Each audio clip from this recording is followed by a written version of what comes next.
ஹர ஹர சங்கர ஜெய ஜெய சங்கர ஹர ஹர சங்கர ஜெய ஜெய சங்கர காஞ்சிவாச வித்மகே சாந்த சுருமை தீமகி தன்னோ சந்திரசேகரேந்திர பிரச்சோதயாத் குரு பிரம்மா குரு விஷ்ணு குருதேவோ மகேஸ்வரா குரு சாக்ஷாத் பரபிரம்மம் தஸ்மை ஸ்ரீ குருவே நமக.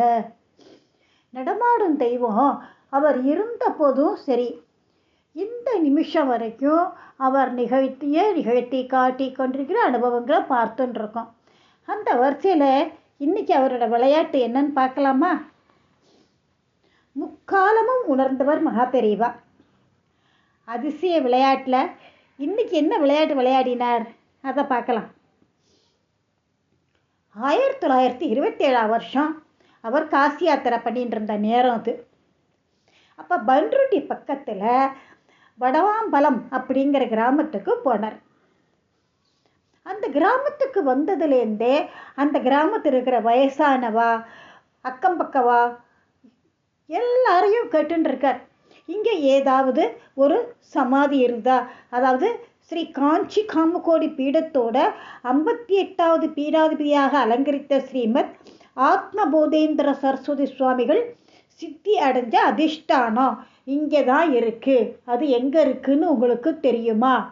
அந்த கிராமத்துக்காரா எல்லாரும் அந்த மாதிரி ஒன்று இங்கே இல்லவே இல்லை, இங்கே யாருமே சித்தி அடையலை, எந்த ஒரு அதிஷ்டானமும் இங்கே கிடையாது அப்படின்னு சொல்கிறா. இல்லை, ஆவணங்கள்லாம் இங்கே தான் அவர் சமாதி ஆனார் அப்படின்னு சொல்கிறது அப்படின்னு கேட்குறார் அப்படின்னு சொல்கிறார். எல்லா இடம் எல்லாரையும் கேட்டுட்டார், வர்றவாளெல்லாம் சும்மா சும்மா கேட்டுட்டே இருக்கார். ஆனால் யாரும் முடியாதுன்ட்டார். சரி, இதை நானே தேடி பார்த்துக்கிறேன் அப்படின்னு சொல்லிட்டார். அவர் என்ன பண்ணுவார்னா, டெய்லி ஒரு இடமா வயல் தோப்பு இந்த மாதிரி ஒரு இடமா நடந்து நடந்து நடந்து பார்ப்பார். கிடைக்கல. ஒரு நாள் காலம்புற ஒரு வாழைத்தோப்புக்கு போனார். கொஞ்சம் தூரம் போயிருப்பார். அந்த இடத்துல இருந்தோடனே நின்னார்.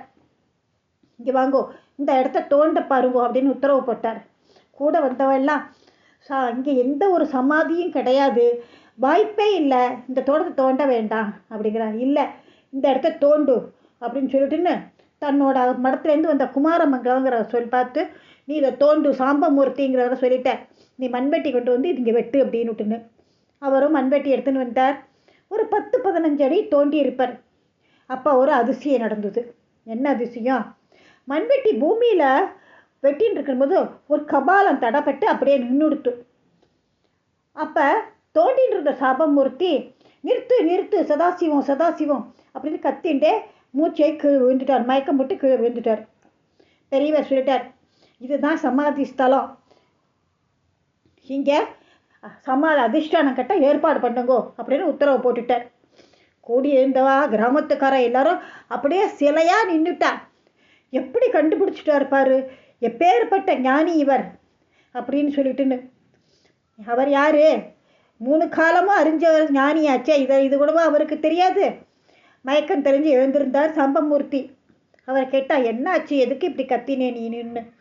அப்போ அவர் சொல்கிறார், நான் தோண்ட ஆரம்பித்த உடனேயே ஒரு சின்ன சன்னியாசி உருவம் எனக்கு தென்பட்டது. பல்லாம் ஆழமாக ஆழமாக அந்த உருவம் பெருசாக வளர்ந்து ஆகாயத்துக்கும் பூமிக்குமா காஷாயம் தண்டம் கமண்டலம் விபூதி உத்ராட்சம், இது மட்டும் இல்லை, கோடி சூரிய பிரகாசத்தோடு நின்றுட்டு இருந்தார். அவர் முன்னாடி பல வேத வித்துக்கள்லாம் உபனிஷன் பாராயணம் பண்ணின்னு இருக்கா.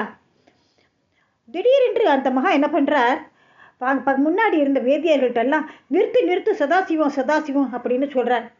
நானும் அதையே சொல்லிட்டு பிறகு நினைவில்லாமல் கீழே விழுந்துட்டேன் அப்படின்னு சொன்னார். கிபி 1638 சித்தியான அந்த மகானோட சமாதி ஸ்தலத்தை 289 வருஷம் கழித்து நம்மளோட நடமாடும் தெய்வம் சுட்டி காட்டியிருக்காருனாக்க மகாபெரிவாளோட ஞான திருஷ்டியை என்னன்னு சொல்கிறது? இதை விட 289 வருஷத்துக்கு முன்னாடி சித்தி அடைஞ்சு அவர் இருந்த இடத்த தோண்டி எடுத்த போது அவர் விஸ்வரூப தரிசனம் தந்து அருள் பாலிச்சிருக்கார் அப்படின்னா அந்த மகான் எப்பேற்பட்ட தபஸ்வியாக இருந்திருக்கணும். இதுதான் பெரிய ஆச்சரியம். இதில் இவர் யார் அப்படின்னாக்க ஆத்ம போதேந்திர சரஸ்வதி சுவாமிகள், உலகமறிஞ்ச கோவிந்தபுரம் ஸ்ரீமத் பகவான் போதேந்திர சுவாமிகளோட குரு அவர் தான்.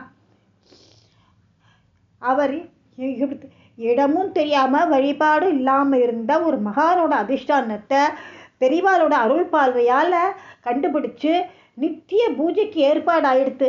இதுதான் காமகோடி பீட குருமணிகளோட மகிமைங்கிறது. அதே மாதிரி இன்னொன்றும் பத்மஸ்ரீ விருது பெற்ற தேவகோட்டை எஸ்எம் கணபதி ஸ்தபதி ஒரு முறை மகாபெரிவா அவரை அழைச்சார் காஞ்சிபுரத்துக்கு வான்னு. அவரும் வந்தார்.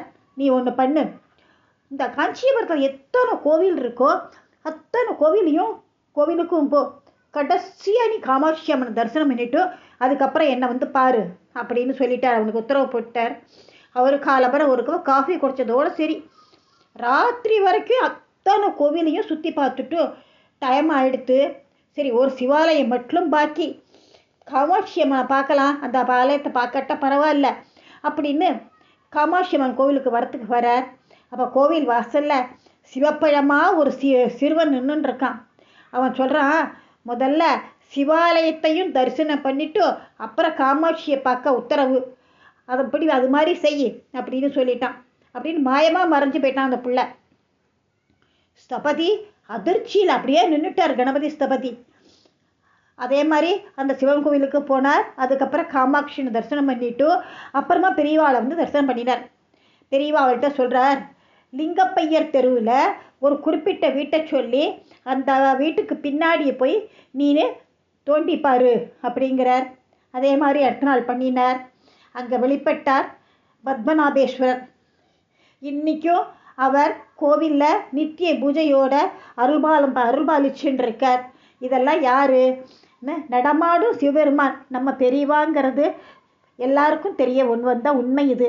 அவர் இந்த விளையாட்டு மட்டும் இல்லை, ஆயிரக்கணக்கான விளையாட்டுகள் விளையாடின்னு இருக்கார். ஒரு வாரமும் ஒரு விளையாட்டாக சொல்கிறேன். நன்றி, வணக்கம்.